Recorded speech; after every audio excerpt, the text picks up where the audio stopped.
So I just wanted to get this diagram or this, this little illustration, animation, what have you, just to represent what the understanding is in regards to the Clipse.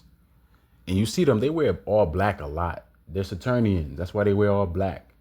And in certain cases, you might see Pusha wearing all black and Malice wearing all white, or Pusha wearing all white and Malice wearing all black, just to display the theme of opposites coming together. Because these people, yes, they are Masons.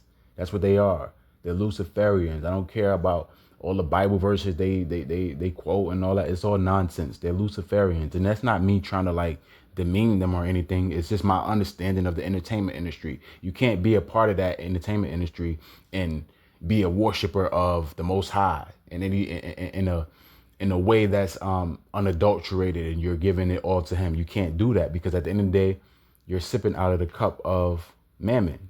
You're sipping out of the cup of the devil. So it's like you can't worship two gods. You can't worship the Most High, and you can't worship mammon or man. And we already understand that the Most High is the one true God. But just when it comes to the aspect in which, we live in this world where you have the right side and you have the left side, you can't go on both sides. You can't vacillate between both sides. So at the end of the day, we understand the deception in which they try to make good seem like it's they try to make evil seem like it's good, even though it's evil. You feel what I'm saying? So this is just an illustration that pretty much emphasizes what the video is about, just when it comes to the Cain and Abel archetype associated with, Pusha T and Malice, as well as how it can vacillate between the two. They both can play that part to a degree, kind of like Biggie and Tupac, but you never really saw like the Abel archetype associated with Pusha T too much. He's more so associated with Cain, just in regards to, gaining the world after the split of the Clipse, right? So fire and ice, alchemical principles, opposites coming together. They're dependent on one another. Tell him I ain't a joke. What it profit man to gain the world yet lose his soul? Lord knows. My mother asked me the other day, like, I heard you part of something called the Illuminescence. And I'm like, Ma, what are you talking about? She like, no, you part of something called the Illuminescence? The people in church told me you are part of something called the Illuminescence. And I'm like, Ma, what is you talking about? What is the I ain't never heard this in my life. So come to find out, she talking about the Illuminati. Yeah. And I was so hot.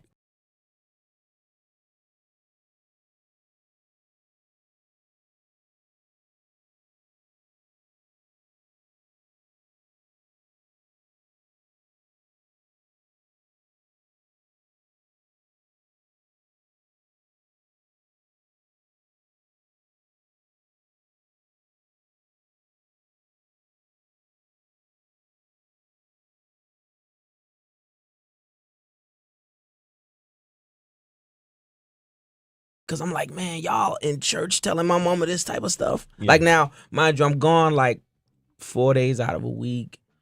I gotta handle stuff when I do get home. So I see her one day. So the rest of the days they get the poison. Mm-hmm. Then she go to church on Sunday. Then she probably there for like 4 hours.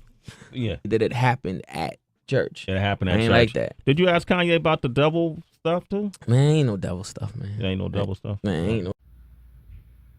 You see, just the fact that you have these albums with these biblical tones, these biblical themes, it further plays into, the archetype and what they embody in regards to Boaz and Jachin, Cain and Abel, opposites coming together.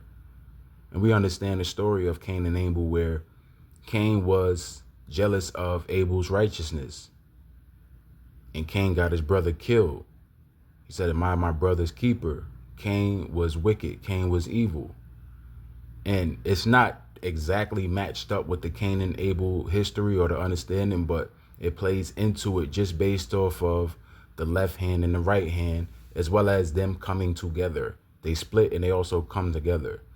And also the biblical themes with their albums, where you have Lord Willing, and then you have Hell Hath No Fury, and also Till the Casket Drop. All have these biblical themes, as well as their recent album, Let God Sort Them Out. But I really wanted to touch on the first three because this was early on in their career where they were together until they split, till the casket drops. And you know, they play on this fire and ice motif. We're gonna get into that a little later, but they play on this fire and ice theme, this fire and ice type of archetype, which is based in alchemy, because the entertainment industry, they have to push alchemy. They have to push, you know, the understanding of the esotericism, the pagan, on a surreptitious level. You know, they have these interviews where they say, oh, you know, I'm not down with the devil. We're not talking about this devil stuff, luminescence and all that, you know, all that plausible deniability, all of that, you know, deception, because that's just what it is. These people, they have to be deceivers. So of course they're gonna go on interviews and say, you know, I'm not down with the devil. I don't know what the Illuminati is. They're gonna say all that stuff. They are supposed to lie. So when you see an interview from any one of these celebrities and they deny it, that's what they're supposed to do. That's what they're supposed to do. So we must put things in proper perspective when it comes to the things that they feed us, because most of it is based in bullshit and deception.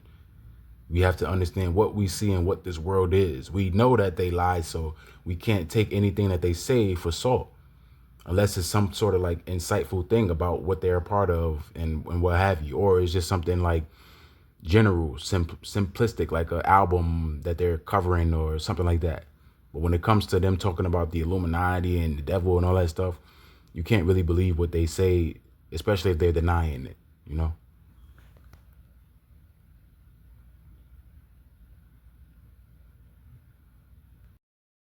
As you can see here, Pharrell is a big time witch in the entertainment industry. He's a big time Saturnian. Even Malice, he said it. He said, ain't no more Neptune, so peace Saturn. And just to further go into the understanding of the Clipse, you know, I remember early on, they would just say that they got the name because Pharrell looked at them as two, you know, young black men, and they represent like the eclipse, because the eclipse represents dark covering light. And it's funny with that motif, because you have this aspect of Pusha T, who's like the de facto leader, and Malice is, you know, the one behind him, and he's like almost on the light side, and Pusha T is on the dark side. So they pretty much embody that understanding just when it comes to the name Clipse. It's just funny because, you know, recently they would change the origin of how they got the name. Like for some reason they changed the story. And I don't really understand why. Maybe it's because they don't want people to really figure out the esoteric leaning, but they would change it to like, oh, we got the name because Fat Joe full of clips. But early on, you would say that you got the name because Pharrell said that you guys remind him of an eclipse, which represents dark covering light. And that aspect of it, you know, it follows that theme of Boaz and Jachin, fire and ice. You know, it's the same theme that you saw with like Tupac and Biggie. That theme of Boaz and Jachin, where two people are associated with one another based off of the twinning aspect. And it really was strong with Tupac and Biggie because they both were the same astrological sign. So they both represented one another. Like both of them could vacillate between fire and ice. Sometimes Biggie would be fire and sometimes Tupac would be ice, depending on the subject matter of their songs and certain aspects of their agendas at certain moments, where Tupac was talking about conscious stuff, so he was on the ice side, and Biggie was on the fiery side because he started to be more, you know, vulgar in his raps or more boisterous in his raps, with freestyles and whatnot, just certain songs on certain albums. But in general, Biggie fit the ice motif and Tupac fit the fire motif.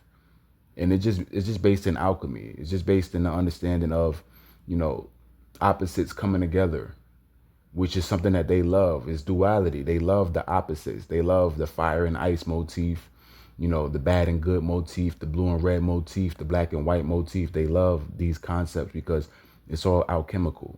But just right here, the NERD sign, when you look at the D, it's supposed to purposely give you this you know, thought that maybe this could be a O. It's supposed to like give you this misunderstanding, if you will, or more so like this confusion, just when it comes to the letter D there, because it almost looks like a O. And the reason why that is because it's supposed to signal or signify Nero, you know, Nero's cross, the satanic cross of Nero, which is something that we see a lot in the entertainment industry. That's what it's really supposed to go into. I know it says nerd here, but the D surreptitiously is communicating a O. Like you can look at the D as a O because when it comes to the entertainment industry, they communicate with you on an underlying level. So you may read something and see it as it's presented, but you also have to look into it based off of the surreptition. So when you look at this D here, it also looks like a O, and that's for a reason, because it's supposed to signify Nero.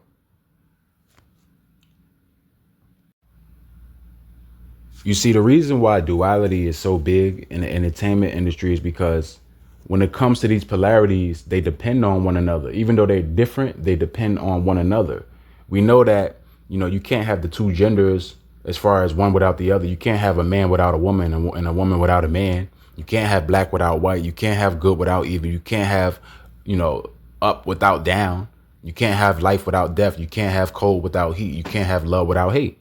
So all these things, all these polarities and dualism depend on one another. This is why they push it so hard. They represent, the coagula, solve a coagula, destroy and rebuild. It's the same thing that I covered when it comes to the Twin Towers. The reason why that ritual occurred was because of what they uphold when it comes to dualism, when it comes to the number 11, Boaz and Jachin theme, entering in between the twin pillars, where it's like, you're in that space to go on to reach enlightenment, reach that height, reach that zenith. And the twin pillars representing that 0 point where you go through. You go through and you can reach that threshold. So dualism is something that they push heavy in the entertainment industry. It's a heavy theme. It's a heavy concept, just when it comes to the aspect of the alchemical bent of how, you turn lead into gold. You can make the perfect creation. This is why transgenderism is pushed so hard. This is why the Baphomet is pushed so hard, because they love this concept of opposites coming together to make the perfect match. This is why the number 3 is prominent, because the number 3 represents the 1 and the 2 coming together. And then you have the 3. That's why, you saw the aspect of what took place with Damar Hamlin in number 3. Also number 33. But that's a little different, but still, it still follows that theme, because enlightenment. You take the 2 3s and then you have this completion per se. But yeah, man, that's what it represents, just when it comes to dualism and why they uphold it. They uphold duality because it represents opposites coming together and the power of how these polarities depend on one another. So, this is why I wanted to get into, this Clipse video where you have Malice or No Malice and you have Pusha T, where they're opposites, but they come together. Malice is more so on the spiritual side. On his face, he's more so on the God side. I'm for God. I'm more like ice, just when it comes to the alchemical bent. And Pusha T is more like fire. He carried it. He carried the fire after they split. He was the one that was more so boisterous and, just heavy in his raps with the coke talk and stuff like that. Even though both of them, they talk about the cocaine stuff, but Malice is more so on the spiritual side, the God side. But it just further lets you know that they're one and the same. And that's based in the understanding of the subject matter, as well as Malice coming back. Malice went from Malice to No Malice, and then he went back to Malice, letting you know that they're one and the same. And the polarities depend on one another. That's the point. So that's the whole theme of the Clipse. Let's just get more into it. Genesis chapter 4. And Adam knew Eve, his wife, and she conceived and bare Cain and said, I have gotten a man from the Lord. So we already know when it comes to biblical language, to know a woman means to have sex with her, to go into her. And she again bare his brother Abel. And Abel was a keeper of sheep, but Cain was a tiller of the ground. And in process of time it came to pass that Cain brought of the fruit of the ground an offering unto the Lord. And Abel, he also brought of the firstlings of his flock and of the fat thereof. And the Lord had respect unto Abel and to his offering. But unto Cain and unto his offering he had not respect. And Cain was very wroth, and his countenance fell. So Cain was jealous of the righteous aspect of Abel. He was mad that the Most High didn't respect his offering like he respected Abel's offering. And that just lets you know that certain people, especially on a level where it's like it's indirect or it's more so subconscious, certain people can be really insecure about another person's spirit, and don't even have to be overt, but you can tell like a certain person is envious, or they feel a type of way, or they're jealous in some way, or they're insecure in some way about the next man's spirit or how the next man countenance is or how he conducts himself. You can tell. And I see that a lot. And it kind of plays on this Cain and Abel aspect where one person is jealous of the righteous aspect of another person. It's like, how dare you conduct yourself in a mannerable way? You know what I mean? Like, it's that type of thing. And Cain, you can tell he was just naturally wicked.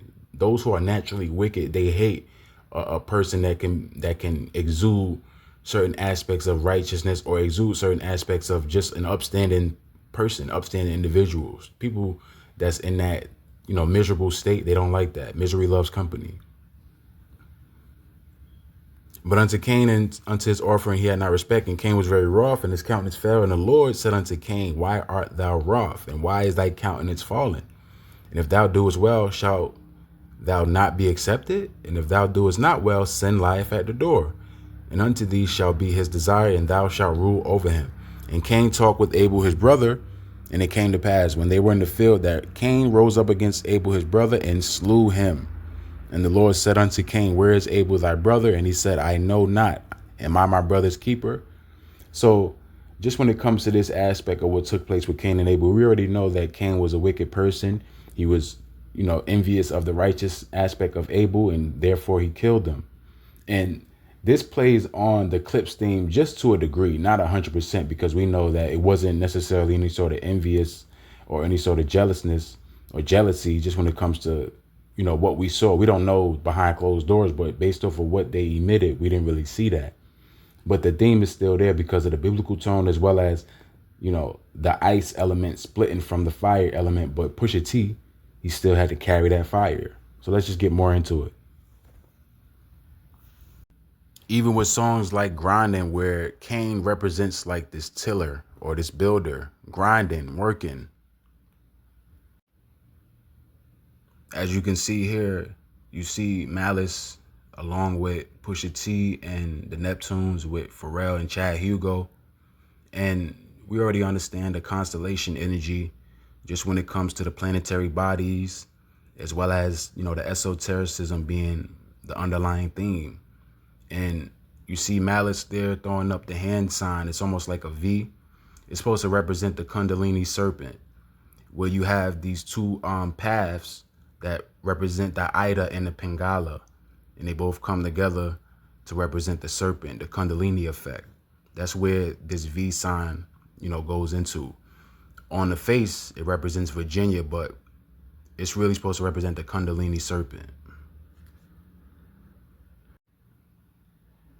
So just as we understand opposites coming together and opposites departing, but these opposites are almost one and the same. They depend on one another. They will come back to each other. And that's what took place with the album Let God Sort Them Out. But in the beginning, you had certain songs that even gave off the aspect of the archetypal theme when it comes to Cain and Abel, like Mr. Me Too, right? Because Cain, he wanted the reward. He wanted the favoritism that the Most High gave to Abel. So it's kind of like this aspect of me too, like give that to me too. Even with Esau and Jacob, it's the same thing, where these evil souls are jealous or envious of the righteous aspect of their brother, right? Clipse, we understand that they first came out, they started out. And even with the name Clipse, just as we went into with the eclipse aspect where, you have dark covering light. That's why Pusha T was more so the ringleader, because he is the darkness that covers the light of Malice, just when it comes to the archetype. But it also can go into clipping, like division, because they did divide. So there's many different layers to it. This is why they changed the story of, the origins of their name. Malice leaves and Pusha T continues. He carries the fire. I know you guys heard that term. They use it a lot, just when it comes to the Olympiad. Carrying the fire, continuing on, carrying the torch. And then Malice returns, Ice returns, and they both come together because they both depend on one another. And they're more strong in that way. And then you have the album Let God Sort Them Out, with hands coming back for, his hands dismembering a body and bringing it back together. Solve a coagula.